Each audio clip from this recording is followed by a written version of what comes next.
बच्चों आज हम एक बहुत ही दिल को छू लेने वाली कहानी पढ़ने वाले हैं और इस कहानी का नाम है the ashes that made trees Bloom.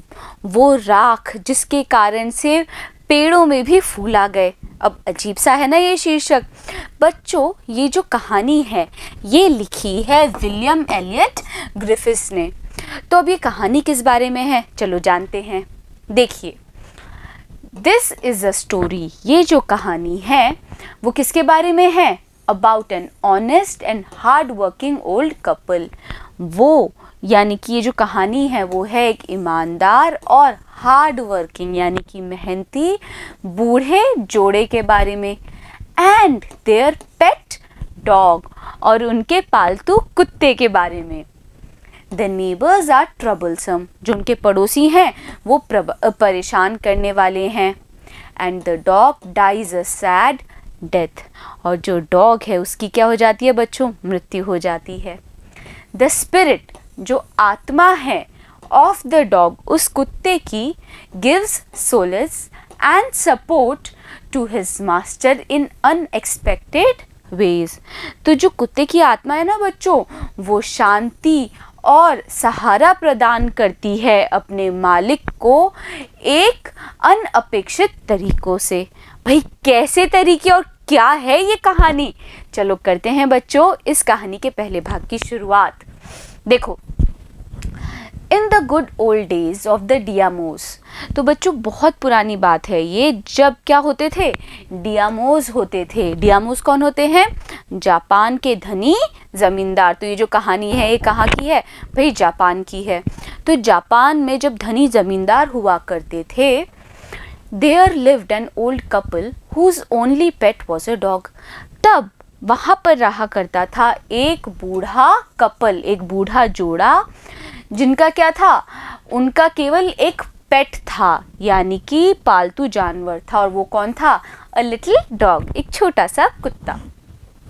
Having no children, they loved it as though it were a baby. अब भाई इस जो बूढ़ा जोड़ा था ना, उनके कोई बच्चे नहीं थे, इसी कारण से वो उस पालतू कुत्ते से प्रेम करते थे जैसे कि वो क्या हो? वो कुत्ता नहीं, उन्हीं का बच्चा हो। The old dame made it a cushion of blue crepe. जो वो ओल्ड डेम थी, डेम कौन होती है बच्चों? महिला, है ना? तो वो जो महिला थी, बूढ़ी महिला थी, उसने उस कुत्ते के लिए कुशन यानी कि एक तकिया बनाया था ब्लू क्रेप का। क्रेप क्या होता है?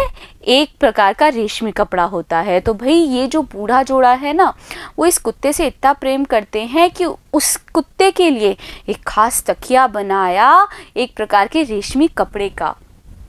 एंड एट मील टाइम, मुँह को, और मील टाइम यानी कि भोजन के समय मुँह को। भाई मुँह को कौन है? उसी कुत्ते का नाम है बच्चों। For that was its name, ये क्या था? उसी कुत्ते का नाम था। Would sit on it as snug as any cat. और वो जो मुँह को था ना, वो उसी तकिए पे बैठता था। सिट करता था मतलब बैठता था। और कैसे? उसी तरीके से स्नग होके यानी कि चिपटते हुए, जैसे कि कोई बिल्ली बैठती है। The kind people fed the pet with tidbits of fish. अब ये जो दयालु लोग थे यानी कि ये जो बुजुर्ग जोड़ा था, वो खाना खिलाते थे अपने उस पालतू जानवर को। क्या खाना खिलाते थे? tidbits of fish. tidbits मतलब छोटा मोटा निवाला खिलाते थे फिश का। from their own chopsticks, अपनी खुद की चॉपस्टिक्स से। चॉपस्टिक क्या होती है बच्चों? जैसे चम्मच होता है, छुरी होती है, कांटा होता है ना? हम तो कांटे के बारे में जानते हैं। चॉपस्टिक्स चीनी कांटा होता है बच्चों। तो ये जो बुजुर्ग दंपति है, ये अपनी ही चॉपस्टिक से उस कुत्ते को खाना खिलाते थे। And all the boiled rice it wanted, और सारा जो उबला हुआ चावल अगर उस कुत्ते को चाहिए होता था ना, वो भी खिला देते थे।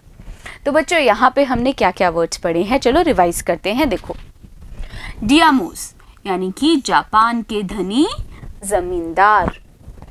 डेम मतलब महिला। कुशन यानी कि तकिया। क्रेप मतलब एक प्रकार का रेशमी कपड़ा।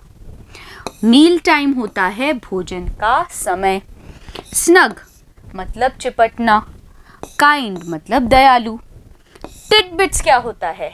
टिडबिट्स मतलब छोटा मोटा निवाला। चॉपस्टिक्स मतलब चीनी कांटा। Thus treated, the dumb creature loved its protectors like a being with a soul. तो बच्चों, चूंकि जिस प्रकार से उसके साथ अच्छा व्यवहार होता था, वो जो डम यानी कि जो मूक क्रीचर था, मूक प्राणी था, वो प्रेम करता था अपने प्रोटेक्टर्स से, अपने रक्षकों से, जैसे कि क्या हो, वो a being with a soul, जैसे कि भाई एक इंसान प्रेम करता है वैसे ही। इसका मतलब ये है बच्चों, प्रोटेक्टर कौन थे उस कुत्ते के? भाई वही बूढ़े दंपत्ति। तो वो कुत्ता उस बूढ़े दंपत्ति से बहुत ज़्यादा प्रेम करता था। The old man being a rice farmer, अब वो बूढ़ा व्यक्ति काम क्या करता था बच्चों? देखो, द ओल्ड मैन, ये जो बूढ़ा व्यक्ति था, बीइंग अ राइस फार्मर, वो क्या था? वो चावल करने वाला, चावल उगाने वाला एक किसान था। वेंट डेली विद हो और स्पेड, अब ये जो किसान था, बूढ़ा आदमी था, वो रोजाना हो, कुदाली या फिर स्पेड यानी कि फावड़ा लेकर जाता था इनटू द फील्ड्स यानी खेतों में। Working hard from morning until O Tento Sama, तो बच्चों ये जो बूढ़ा आदमी था वो सुबह से मेहनत करता था अंटिल ओ टेंटो सामा। ओ टेंटो सामा मतलब भाई जब तक सूरज, ओ टेंटो सामा को क्या बोला जाता है बच्चों? सूरज बोला जाता है। तो तब तक ये बूढ़ा आदमी काम करता था जब तक सूरज जो था had gone down behind the hills, जब तक सूरज पहाड़ियों के पीछे नहीं छिप जाता, यानी कि सूरज ढल नहीं जाता, तब तक ये बूढ़ा आदमी काम करता था। Every day the dog followed him to work, हर रोज वो जो कुत्ता था ना, वो पीछे पीछे जाता था अपने मालिक के। Never once harming the white heron that walked in the footsteps of the old man to pick up the worms. अब ये जो कुत्ता था बच्चों, देखो, वो हर रोज पीछे पीछे जाता था उस आदमी के, पर वो कुत्ता कभी भी हार्म नहीं करता था, यानी कि चोट नहीं पहुंचाता था, नुकसान नहीं पहुंचाता था वाइट हेरन को। हेरन क्या होता है? बगला। अब भाई बगले को नुकसान तो नहीं पहुंचाता था। कहानी में आगे क्या है जानेंगे कैसे बच्चों? पहले मीनिंग्स रिवाइज करेंगे, है ना? तो देखो, सबसे पहला है ट्रीटेड। ट्रीटेड का मतलब होता है व्यवहार किया। डम मतलब मूक, क्रीचर मतलब जीव, प्रोटेक्टर कौन होते हैं? रक्षक। A being with a soul यानी इंसान की तरह। डेली यानी रोजाना। हो मतलब कुदाली। स्पेड मतलब फावड़ा।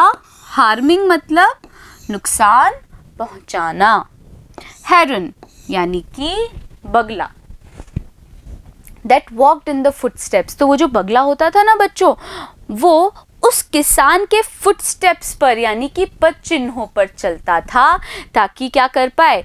वो वॉर्म्स यानी कि कीड़ों को खा पाए। तो उस बगले को भी वो कुत्ता नुकसान नहीं पहुंचाता था। For the old fellow was patient and kind to everything. अब ये जो बूढ़ा व्यक्ति था वो कैसा था? वो पेशेंट था और काइंड था। पेशेंट मतलब सहनशील, धैर्यवान। तो ये जो बूढ़ा व्यक्ति था ना, बहुत ज़्यादा धैर्यवान था और बहुत दयालु था हर चीज़ के लिए। दैट हैड लाइफ, जिसके अंदर जीवन है। And often turned up a sword on purpose, और कई बार ये बूढ़ा आदमी क्या करता था? टर्न्ड अप करता था, मतलब खोद देता था सॉर्ड को, यानी कि जमीन को, ऑन पर्पस, खास प्रयोजन से। और वो प्रयोजन क्या होता था? To give food to the birds, ताकि जो पक्षी है वो खाना खा पाए। अब भाई मिट्टी खोदने का पक्षियों के खाने से क्या लेना देना? पक्षी कीड़े मकोड़े तो खाते हैं, तो वो मिट्टी खोद देता था, तो जो मिट्टी में कीड़े होते थे ना, उनको पक्षी खा लेते थे। और जानबूझकर ये बूढ़ा आदमी, ये किसान, क्योंकि इतना दयालु था, वो मिट्टी खोद देता था पक्षियों के लिए। One day the dog came running to him. एक दिन क्या हुआ? एक दिन जो कुत्ता था ना, वो भाग के उस अपने मालिक के पास आया। Putting his pause against his legs, और उसने जो अपने पंजे थे उसके पैरों पर रखना शुरू किया, and motioning with his head to some spot behind, और क्या करने लगा वो कुत्ता, वो इशारा करने लगा अपने सर से किसी स्पॉट की तरफ, किसी जगह की तरफ पीछे, यानी कि भाई किसान तो काम कर रहा है, पीछे से कुत्ता भागते हुए आया, उस किसान के पैरों पर अपने पंजे रखे और सर से इशारा करने लगा एक जगह के लिए। The old man at first thought his pet was only playing. अब बच्चों, ये जो बूढ़ा आदमी था उसको लगा कि उसका ये जो पालतू जानवर है वो केवल खेल रहा है। अब वो पालतू जानवर करना क्या चाहता था, अभी जानते हैं बच्चों, पहले मीनिंग्स रिवाइज करते हैं। देखिए, सबसे पहला है फुटस्टेप्स। फुटस्टेप्स मतलब पैर के चिन्ह। वॉर्म्स यानी कि कीड़े। पेशेंट मतलब सहनशील या फिर धैर्यवान। टर्न्ड अप यानी कि खोदा। पर्पस मतलब प्रयोजन। मोशनिंग मतलब इशारा करते हुए। स्पॉट यानी कि जगह। तो भाई बूढ़े आदमी को लगा कि उसका जो ये पालतू जानवर है वो खेलना चाहता है, and did not mind it, और उस बूढ़े आदमी को इस बात का बुरा नहीं लगा। But the dog kept on whining, पर वो जो कुत्ता था ना वो वाइन करता रहा, यानी कि दबी आवाज में रोता रहा। And running to and fro for some minutes, और वो जो कुत्ता था भाई दबी आवाज में रो तो रहा था, साथ ही साथ आगे पीछे भागता रहा कुछ मिनटों तक। Then the old man followed the dog a few yards to a place where the animal began a lively scratching. तो बच्चों, अब ये तो कुत्ता बहुत ज़्यादा परेशान हो रहा था, इसी कारण से ये जो बूढ़ा आदमी था ना वो उस कुत्ते के पीछे पीछे चला कुछ यार्ड्स तक, कुछ गज तक। टू अ प्लेस, वो कुत्ता फिर एक ऐसी जगह पे लेके गया जहां पर उसने आरंभ किया एक लाइवली स्क्रैचिंग, यानी कि तीव्रता से कुरेदना चालू कर दिया। Thinking it was possibly a buried bone और अ बिट ऑफ फिश, तो बच्चों उस बूढ़े आदमी ने सोचा कि संभवतः कोई दबी हुई या कोई गाड़ी हुई हड्डी होगी वहां पे, या फिर मछली का कोई टुकड़ा होगा। The old man struck his hoe in the earth. ये भाई ये सोच के कि भाई अब उस कुत्ते को वो मछली चाहिए दबी हुई या फिर वो हड्डी चाहिए दबी हुई, ये सोचकर उस बूढ़े आदमी ने प्रहार किया अपने हो से, अपनी कुदाली से जमीन पर। When, जब a pile of gold gleamed before him, जब बच्चों सोने का एक ढेर चमकने लगा उसके आगे, यानी कि जैसे ही उस किसान ने जमीन पे मारी अपनी कुदाली, सामने क्या दिखा उसको, भाई सोने का एक ढेर दिखा। तो बच्चों यहाँ पे हमने क्या क्या मीनिंग्स पढ़े हैं, देखो। सबसे पहला है वाइनिंग। वाइनिंग मतलब दबी आवाज में रोना। टो एंड फ्रो मतलब आगे पीछे। यार्ड्स मतलब गज।